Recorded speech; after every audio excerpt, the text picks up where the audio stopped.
Video like जरूर कर लीजिए और ऐसे वीडियो लगातार फ्री में पाने के लिए चैनल को तुरंत सब्सक्राइब कर लीजिए और बेल आइकन को जरूर टैप कर लीजिए ताकि आगे भी सारे वीडियो आपको मिलते रहे। यूट्यूब में फॉलो करते हैं तो प्लीज ये वाला फ्री टेलीग्राम चैनल जरूर ज्वाइन कर लीजिएगा। सारे नोटिफिकेशन सारे अपडेट यहीं पे आते हैं, ध्यान रखिए। दोस्तों स्वागत है आपका सीसैट प्रिपरेशन के इस यूट्यूब चैनल पर। आज की इस वीडियो में हम लोग आरओ री एग्जाम के लिए रीजनिंग के एक महत्वपूर्ण बिंदु क्यूब एंड क्यूबॉइड इसका डिस्कशन करेंगे।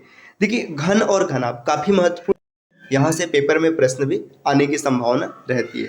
तो चलिए शुरू करते हैं आज के इस इंटरेस्टिंग सेशन को। इससे पहले आप वीडियो को लाइक कर दीजिएगा और चैनल पर अगर पहली बार विजिट किए तो सब्सक्राइब करना ना भूलिएगा।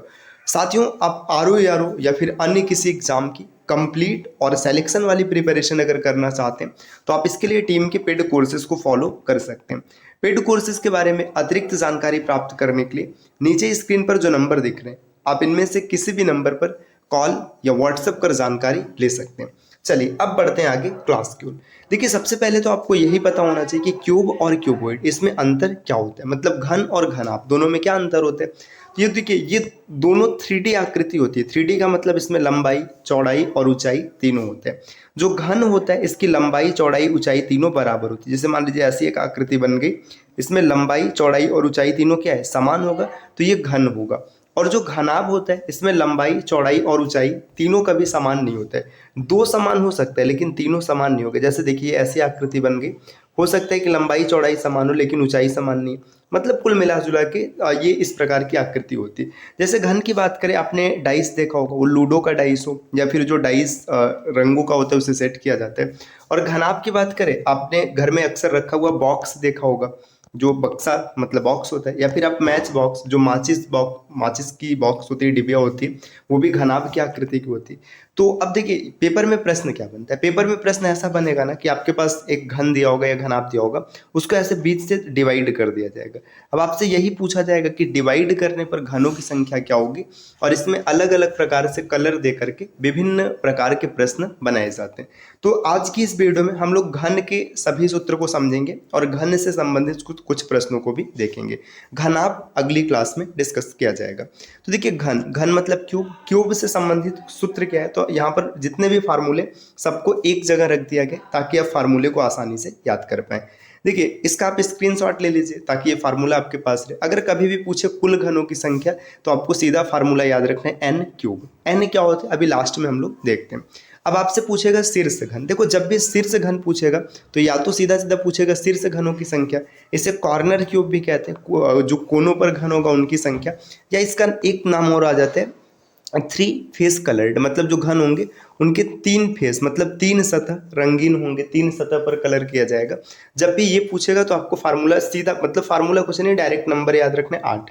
देखो शीर्ष घन आंसर आपका 8 बनेगा, 3 फेस कलर्ड है फिर भी आंसर 8 बनेगा। अगला आपसे पूछा जाएगा मध्य घन, जिसे कि मिडल क्यूब कहते हैं। अब इसे या तो मिडल क्यूब कहेगा या तो कहेगा 2 फेस कलर्ड, मतलब 2 सतह रंगीन है।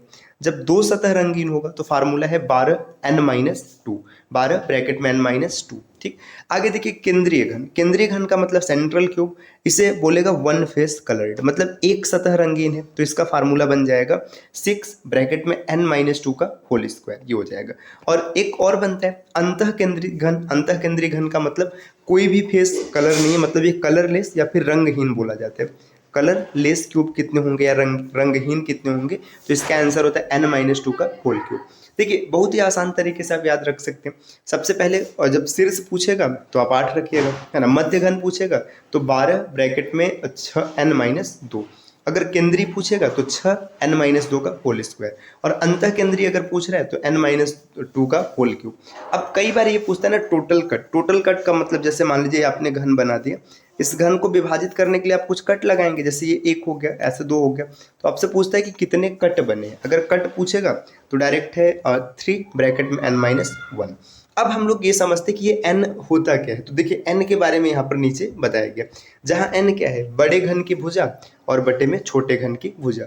जैसे मान लीजिए ऐसे बोला कि आपके पास 10 सेंटीमीटर भुजा का एक घन है, आप इसको 2-2 सेंटीमीटर की भुजा में मतलब काट रहे हैं, तो ऐसे 2 में काटेंगे तो ऐसे देखिए कट गया ना। तो आप सीधा बड़े की भुजा है 10 और छोटे की भुजा है 2, तो n की वैल्यू 5 आ गई। ये आपको n यहाँ से मिल जाएगा।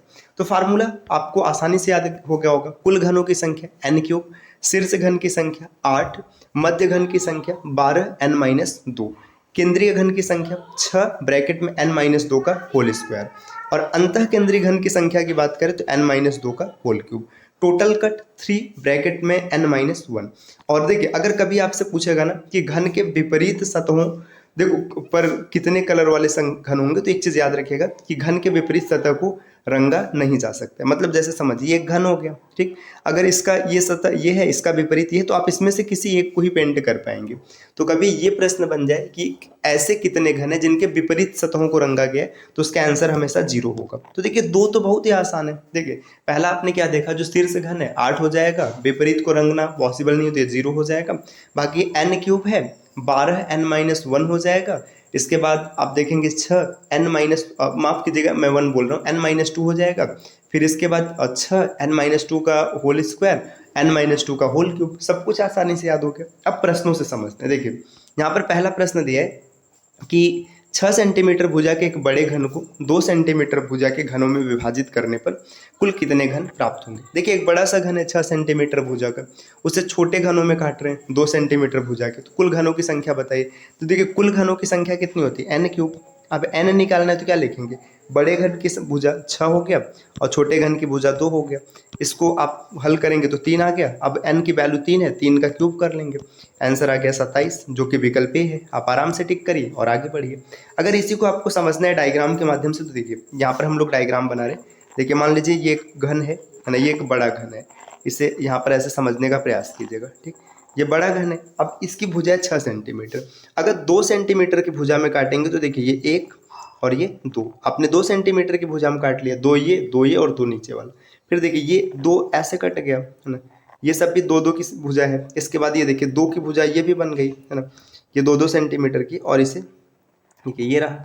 इसको थोड़ा सा आप एज्यूम कर लीजिएगा, ये ऊपर वाला थोड़ा टेढ़ा बन गया, और 2 ऐसे यहाँ पर भी कटेगा, ठीक। देखिए ये रहा। अब काउंट करिएगा जो घन आपको दिख रहा है। जैसे देखिए 3 सामने दिख रहा है, 3 ऊपर और 3 ये यहाँ पर रहा। अगर आपके दिमाग में ऐसा आएगा कि 3 पीछे भी दिखेगा तो ऐसा नहीं, देखिए ऐसे समझिए। जैसे आपने क्या किया, आपके पास घन था, आपने ऐसे 2 सेंटीमीटर भुजा लिया, जैसे ये 2 लिया आपने ऐसे, और ऐसे आपने ऐसे एक प्लेट काट कर अलग कर दिया। फिर यहाँ से भी आपने ऐसे एक दूसरा प्लेट काट के अलग कर दिया, तो देखिए ये आपको 3 मिल गया। फिर इसके बाद समझिए आपने इसको अलग किया हुआ है, तो यहाँ से जब आप ऐसे काटेंगे तो 3 ऐसे मिल जाएगा और 3 ऐसे मिल जाएगा। तो देखिए 3 त्रिक्का, ये देखिए 3 त्रिक्का 9 हो जाएगा, 9 ऐसे ऊपर मिल गया और 9 ऐसे साइड में मिल गया, तो 27 आपको आराम से मिल गया। चलिए अगले प्रश्न पर आते। देखिए अगला प्रश्न दिया कि 25 सेंटीमीटर भुजा के एक बड़े घन को 5 सेंटीमीटर भुजा के छोटे घनों में विभाजित करने पर प्राप्त घनों की संख्या। देखिए 25 सेंटीमीटर की भुजा है, इसको आप 5 सेंटीमीटर वाले में बांट रहे हैं, n की वैल्यू कितनी आ जाएगी, 25/5, n बराबर 5 मिल गया। कुल घनों की संख्या 5 का क्यूब कर दीजिएगा, 125। विकल्प सी को टिक करिए, आगे बढ़िए। अगर इसे भी आप डायग्राम के माध्यम से समझना चाहते हैं तो देखिए यहाँ पर एक बड़ा घन है, मान लीजिएगा ये हम लोगों ने एक बड़ा सा घन बना लिया, इसकी भुजा है 25 सेंटीमीटर, ठीक। ये मान लीजिए ये ऐसे बन रहा है। चलिए अब इसको 5 भागों में बांटना। देखिए यहाँ से आप ऐसे करेंगे, ये 1 2 3 और ये मान लीजिएगा नीचे 5 हो गए, ठीक। इसी तरीके से 5 यहाँ पर भी ऐसे आएगा, 1 2 3 और ये 2 5, ठीक। और 5 ऐसे भी रहेगा, जैसे देखिए 1 हो गया, यहाँ पर 2 हो गया, ये तीसरा है, ये चौथा और 5वां। अब ये ऐसे आगे बढ़ेगा तो आप आराम से देख सकते हैं कि एक फेस पर आपको कितना मिलेगा। देखिए रुकिए इसको मैं पूरा सेट कर दूं तब। चलिए देखिए ये पूरा हो गया। देखिए एक फेस पर देखिए 5 ऐसे 1 2 3 ऐसे मिलेगा, है ना। तो यहाँ तक आपको 25 मिल गया, 25 ऊपर हो जाएगा, 25 इस साइड हो जाएगा, 125, और बाकी ऐसे बीच बीच में भी तो मिलेगा। तो आप आराम से चीज़ों को समझ सकते हैं। तो बहुत ही आसान है, ऐसा नहीं कि बहुत कठिन है, आप नहीं कर पाएंगे, बस आप n निकाल लिए पूरी बात बन जाएगी। चलिए अगले प्रश्न पर आते हैं। अब देखिए तीसरा प्रश्न यहाँ पर दिया गया, 20 सेंटीमीटर भुजा के एक रंगीन घन को 4 सेंटीमीटर भुजा के छोटे घनों में काटा गया है। तो आपको ज्ञात करना है। देखो अब यहाँ पे 3-4 क्वेश्चन दिए ताकि आप चीज़ों को अच्छे से समझ पाए। तो सबसे पहले तो आप यहाँ पे n निकाल लीजिए। n बराबर क्या हो जाएगा, 20/4। n की वैल्यू 5 आ गया। जैसे n की वैल्यू मिल गई, अब समझिए आधा से ज़्यादा काम हो गया। और 3 सतहों पर रंगी हुई घनों की संख्या। देखो अब यहाँ पे पूछा गया 3 सतह पे रंगा, तो 3 सतह की बात जब करेगा आपको सीधा सीधा आंसर 8 टिक करना है, आगे बढ़ना है और कुछ करना ही नहीं है। तो 3 सतह की बात करेगा 8 हो गया, क्योंकि 3 सतह पर रंगी हुई घन, जो 3 सतह होता था उसे कॉर्नर भी कहते थे, तो सीधा सीधा 8 आ जाएगा। अगला यहाँ पर दिया हुआ है, देखिए 2 सतह पर रंगी हुई घनों की संख्या, फार्मूला क्या हो जाएगा, दो सतह पे जो रंगा हुआ घन होता था इसको मध्य घन कहा जाता था। तो आप आराम से लिखेंगे 12n-2, ये फार्मूला बनेगा। बहुत ही आराम से आप आंसर कर पाएंगे। n की वैल्यू कितनी आई है, n की वैल्यू 5 आई है, तो आप लिखेंगे 12, 5-2, 5 में से 2 गया कितना आ गया, 3 आएगा, तो 12-3-36 आ गया। आगे बढ़िएगा। नेक्स्ट दिया एक सतह पर, अब एक सतह की बात करेंगे तो इसका फार्मूला क्या होता था, देखिए एक मिनट दोस्तों, यहाँ पर मैं कुछ, अच्छा 3 सतह पर रंगा हुआ घन बोला जाए, 3 सतह पे अगर बात करेगा तो यहाँ पे 8 हो जाएगा, मध्य घन ये हो जाएगा, और यहाँ पर देखिए तीसरा जो इसमें पूछा गया 2 सतह पर रंगी हुई घनों की संख्या, 3 हो गया, 2 हो गया, ये 1 पर है ना। 1 की बात करेंगे तो फार्मूला है 6n-2 का होल स्क्वायर। देखिए n की वैल्यू 6, मतलब ये 6 हो गया, n की वैल्यू कितनी है 5, 5 में से 2 गया तो 3, इसका स्क्वायर, तो 3 तिरिक का 9 और 9 6 का 54, ये 54 आ गया है ना। अब कलर लेस आपको निकालना है, तो आप सीधा सीधा लिखेंगे n-2 का होल क्यूब, तो n की वैल्यू है 5, 5 में से 2 गया 3, 3 का क्यूब 27। तो इस तरीके से आप चीज़ों को अच्छे से कर पाएंगे। अब इसमें कट अगर पूछा जाता तो कट भी आप निकाल लेते फार्मूले के साथ। अब अगला प्रश्न यहाँ पर दिया कि एक 27 सेंटीमीटर भुजा का घन है जिसकी प्रत्येक सतह जो है हरे रंग से रंगा गया है, इसे 4.5 सेंटीमीटर भुजा के छोटे घनों में बांटा गया, तो ज्ञात कीजिए। यहाँ पर मैंने प्रश्न में कुछ नहीं लिखा, आपको सब कुछ बताना है। सब कुछ मतलब पहले टोटल कितने होंगे ये आपको बताना है, दूसरा आपको ये बताना है कि इसका 3 फेस कलर्ड क्या हो जाएगा, तीसरा बताना है 2 फेस कलर्ड क्या हो जाएगा, 1 फेस कलर्ड क्या हो जाएगा, और कलरलेस। तो ये 5 क्वेश्चन है, इसका आंसर आप कमेंट जरूर कीजिएगा।